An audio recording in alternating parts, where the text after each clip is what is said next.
Welcome to Unleash the Awesome with Dave Gambrill. All of us have unique skills, talents, and abilities that aren't being used to their full potential.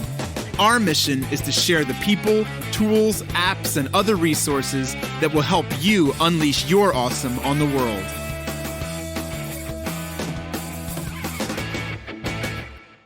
Yo, what's up? It's Dave. Welcome to another episode of Unleash the Awesome. Today, let's talk about QR codes. QR codes, also known as quick response codes. If you're not familiar with what they are, they're these little square boxes where you can point your phone at it and the phone will zoom in and then you can get some more information. Usually it takes you to a website or some other link. You've probably seen them before.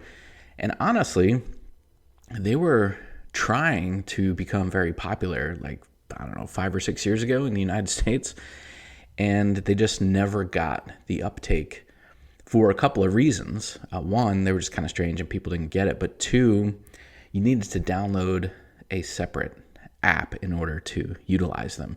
So you had to download a QR code reader, and then you had to point it at that, and then maybe it would store the link or the URL or the information that the QR code links to in that app. And then it was just a trouble to find and all this other stuff. So, early adopters started putting them on business cards years ago and putting them on flyers at conventions, at their booths, their displays, all kinds of stuff like that. And then they just kind of died off because there were too many steps in the process for people to use them easily, right? People like me who are a little geeky, a little nerdy, I had a QR code reader, I would use them and, check them out. But they just, for something like that to work, for mass adoption to happen, it's got to be super, super easy for people to use. So about a year ago, I made the proclamation over in my digital marketing mentorship Facebook group. I said, hey, QR codes are coming back and here's why. And people are like, dude, are you crazy? That doesn't make any sense. And that was before all this situation that has happened recently with this COVID-19 thing that we have going on throughout the world. But I said, QR codes are coming back and here's why. Most smartphones now, at least in the United States, and I would assume in other parts of the country, in the native camera app. So however you take pictures with your smartphone, your Android, your Apple device, whatever, they now have QR code readers as a native part of that app. So if you have an iPhone, I know this one because I have an iPhone, if you open up the camera and point it at one of the QR codes, it will ask you if you want to go to the website or the information that is linked to that QR code, and you just click on it and then it will open up in your browser on your phone. I also know that in the Google app, really no matter which phone you're using, you can also search QR codes very easily with that. There's a little button next to the search field. It looks like a little square thing, like a QR code kind of. You just click on that and then hover it over the QR code and it'll take you directly to that information. So the reason why these things are going to be even more popular now is because in a lot of areas, people are trying to not touch things in public just because they want to try to prevent the spread of this contagion that's going on. And so no matter what your take on it is, no matter whether you think this thing is overblown or whatever, the reality is you're going to have customers and clients, people who are a little skittish, and instead of touching a menu, menus at restaurants are traditionally pretty nasty, especially like family restaurants. If you just watch what kids do with them, and then kids, pick their nose and then they're touching the menu and the menu doesn't get wiped down very well and all this other stuff. So, menus are usually a nasty place for things to hang out. But there's other things that could happen or other situations where QR code would make a lot of sense. So what a lot of companies are doing now, restaurants, people who have environments where otherwise things would be kind of high touch, they are using QR codes instead. So maybe you would go sit down at a bar, and instead of having a drink menu that you can look at, you would just point your phone, your camera app, at the QR code sitting at the bar, and then you can pull up the drink menu on your own phone. So that limits the number of things that you have to touch. So I can see restaurants using it. I can see lots of other stores and retail establishments using it. And I've been using it more and more for some of the stuff I'm doing. Sometimes when I hand out documents at speaking engagements or things like that, or occasionally when I'm doing a Zoom or Facebook Live that's being broadcast, sometimes I put the QR code over my shoulder on the screen, and I just tell people that aren't already watching the broadcast from their phone, which lots of people do, unfortunately, but I tell them, hey, take out your phone and scan this code and it'll take you right to it. So it's a great place to take people to opt-in forms, landing pages, squeeze pages, maybe your sales page for the course, online course that you're doing or whatever. So QR codes are back. Now I know you're thinking like, okay, Dave, so how do I do it? What's up? How do I make this work? One of the best resources that I know for creating free QR codes is a site called QRCodeMonkey.com. Okay, so it's QRCode-monkey.com. So it's QRCODE-MONKEY.com. QRCodeMonkey.com. I'll make sure that link's in the show notes for you as well. But you can go there and you can create all kinds of QR codes, all kinds of different shapes. You can put images and logos and other stuff on them. And then you can have them point to all kinds of things. So websites, landing pages, opt-in pages, maybe your online menu or whatever.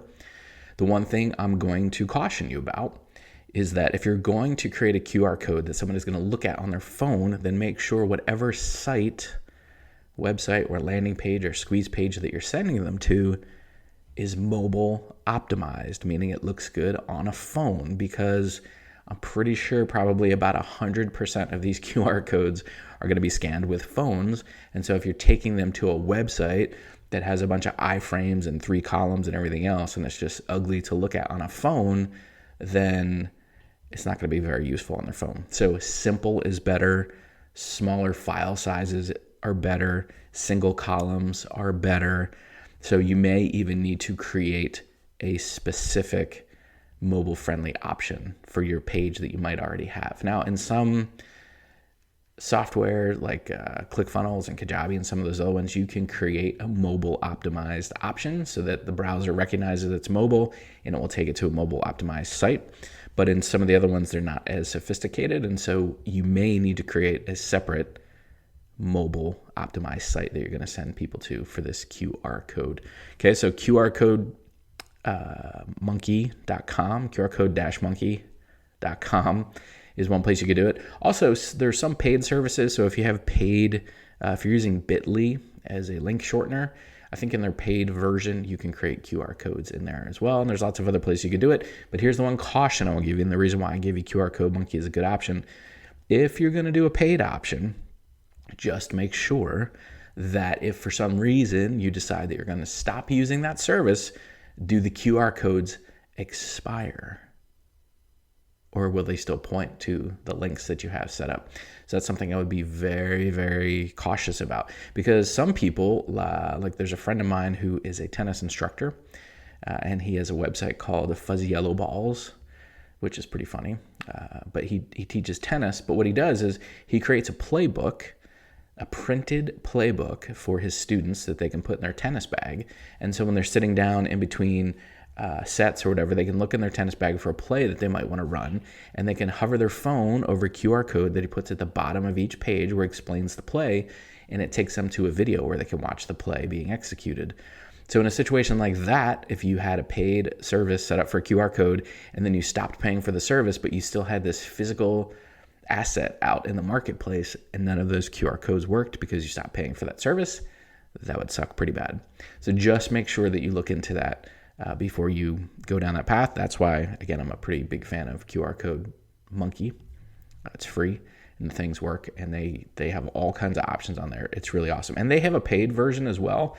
I honestly don't even know what the difference is. I don't have the paid version. I just have the free version. So that's it for today's episode of Unleash the Awesome. I just wanted to highlight QR codes. They're probably going to come back, and you're going to start to see them everywhere. And so I would encourage you, especially if you have a physical location for a business, retail establishment, a restaurant, something like that, maybe even like food trucks, this would be great. You should have a QR code on there so people can scan it, look at the menu, look at the options, look at the prices, go opt into your lead magnet, whatever the case may be. QR codes are coming, so just make sure you're familiar with them and that you know how to use them from an end user, but you also know how to create mobile-friendly options that your QR codes will link to. So until next time, go unleash your awesome on the world. See ya. Thanks for listening to Unleash the Awesome. Please be sure to subscribe, rate, and review wherever you listen to your podcasts. And please share us on your favorite social media platforms using hashtag UnleashAwesome.